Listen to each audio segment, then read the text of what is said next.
Alhamdulillah cuti kali ini dapat jalan-jalan ke Pasar Pagi, Kampung Sungai Bayur, Selama Perak.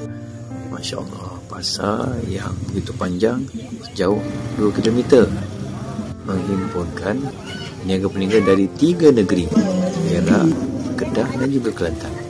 Seronok ya, macam-macam jualan dari sini. Nak cari makanan, kuih-kuih tradisional, ulam-ulaman, sayur-sayuran, buah-buahan, macam-macam ada kat sini. Yang seronoknya, peniaga-peniaga datang daripada penduduk tempatan. Namun ada juga peniaga daripada berbahasa Cina dan India. Datang awal pagi ya, parking jauh sikit lah, tapi berbaloi jalannya.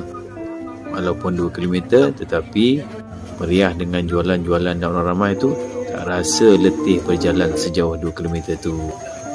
Aman pasar di celah-celah kebun getah dan juga kebun sawit. Alhamdulillah.